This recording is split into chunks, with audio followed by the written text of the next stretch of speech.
Honourable Annette King. Thank you, Mr Chairman. As members opposite know, this bill is called a confirmation and validation bill. And I have to say to the Minister of Finance, who's just returned to his seat, trying to do a valiant job of defending the government's record by splashing as much animal manure around as possible, that the only thing that this bill does is to confirm and validate that the national government is arrogant, that it's out of touch, and they have lost their way. And they have lost their way, Mr Speaker, Mr Chairman, by one of the most fundamental things that you should not do in politics, and that is by breaking their promises, the solemn promises they made to New Zealand about the economy of this country. And we've also had the Prime Minister who has said that he was going to set these high standards. And of course, in high standards comes telling the truth and not breaking your promise. But unfortunately for New Zealand, over the last fortnight, we've become the laughingstock of the world. We have the international media not commenting on our rockstar economy or how great our exports are. No, what are they commenting on, Acting Prime Minister? They're commenting on the Prime Minister's weird behaviour. If you just go and look at The Guardian, they put up a whole article on the 10 weird behaviour of the Prime Minister. And they go from pulling the hair of a young person working as a waitress right through to joking about a paedophile. So rather than them concentrating on the good things that New Zealand is doing, we have this problem out there in the international community, a credibility problem. And we are a country that must value its international reputation. It is very, very important to this country. You know, a small exporting country like ours needs to retain our reputation. We have been seen for many years as the honest broker in the international community. And you think about it, Mr Speaker, we got ourselves on the Security Council because we said we would be the honest broker, particularly to small communities. But rather than being the honest broker, we're the joker of the international community. And what does that do to those who are working hard, trying to get ahead, when the leader of our country is seen to be a joke? Well, I think the government is taking us backwards. They're taking us backwards, Mr Speaker, and I think John Armstrong got it right when he wrote this week in the Herald. He said that our rockstar economy is on the rocks, and the government uses smoke and mirrors to cover up the real position in New Zealand. The creative use of figures, and it's very interesting to listen to answers from ministers. They're in favour of some of the figures when they're in their favour, and they're opposed to them when they're not. So you can't tell whether they support Treasury figures or Stats New Zealand figures because they change their views depending on what their narrative is. So the creative use of figures. We've got the selective use of data, but given some information but not all information. And we've got the downright technological inexactitudes about how New Zealand is faring. Let's just take one measure of our economy. And the Minister talked a bit about it, our trade, us as a trading nation. Let's talk about our trade deficit. And I agree with Rod Oram, who wrote in the Sunday Star Times this week, when he said we are suffering from two trade deficits. One of them is a physical trade deficit, and the other is a political trade deficit. He said that the physical trade deficit has widened to $2.2 billion in the year ended February, that our exports have weakened, mainly reflecting lower dairy prices, while our imports rose.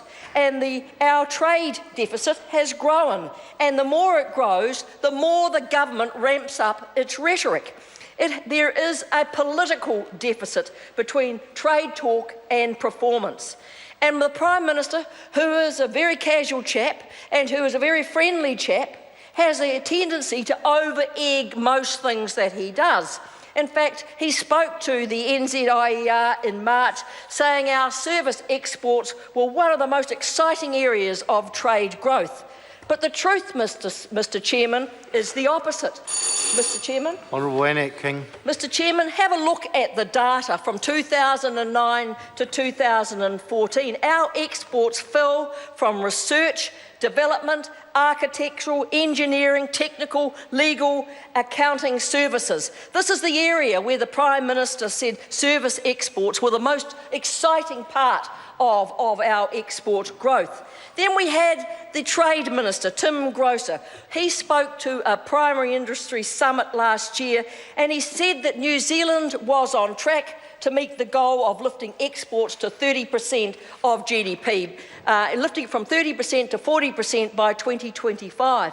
But what does Stats New Zealand, that organisation that's independent of any government, whose job is to collect statistics and report them fairly and honestly, what do they say? What does the Treasury forecast say?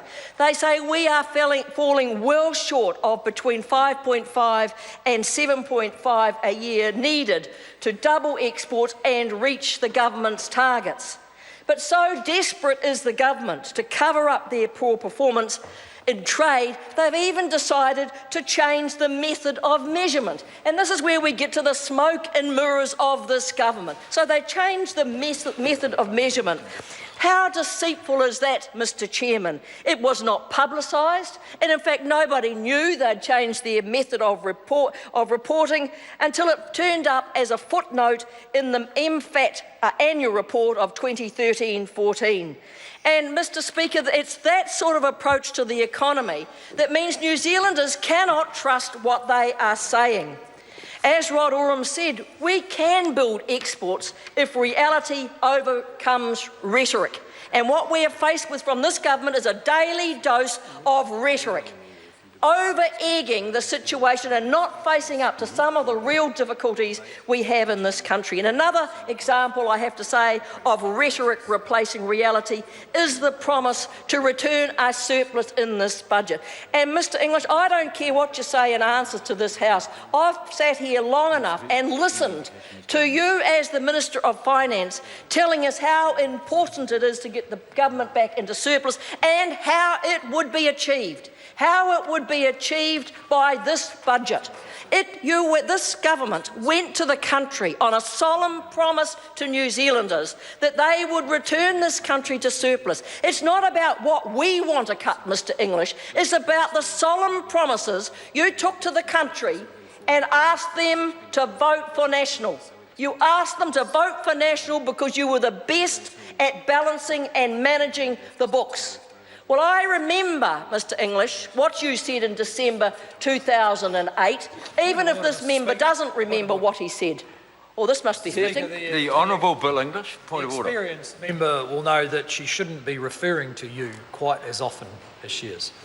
She should address the member correctly. I was listening carefully, and she did say you, Mr English, or you, Bill English. So I think she did make herself pretty clear, and I think a member breaking up a member's speech like that is not desirable. Thank you, Mr Chairman, and I can say that this speech is getting to the Minister of Finance because the Minister of Finance knows that he made those promises to New Zealand. He made those promises to get votes before the election. It's not about what Labor wants to cut. It's about being honest to the people of New Zealand. We're not the government, Mr Speaker, and when we get to the election of 2017, you will know what our budget will be, and we will do what we did in government, and that is to keep the promises we made before the election, and that is something that the National Party has not done. They promised that the budget surplus would be the centrepiece of this government's measure of success. Well, I have to say, Mr Chairman, they have failed. They have failed because this mantra about getting a surplus has just turned into a 7-year exercise. It's not going to be achieved. And now watch the government as they wriggle and they squirm and they're full of blatherskite and animal manure about what's going on. And let's have some honesty from this government about the real state of the financial situation in this country. Because, Mr Chairman, we are not getting it. We have the Prime Minister say, no, it was just an artificial target. We didn't really care about the surplus. He said it's like landing a 747 on the head of a pin. Well, that wasn't said before the election. We were told there was going to be something like $500 million in surplus by the time we got to this election. Mr Chairman, I remember the Minister of Finance saying in December of 2008 that the previous Labor government had set aside enough for the rainy day. And so when he talks about the Labor Party's record, I remind him of that, and he needs to be reminded on a regular occasion. Chris Bishop. Thank you very much.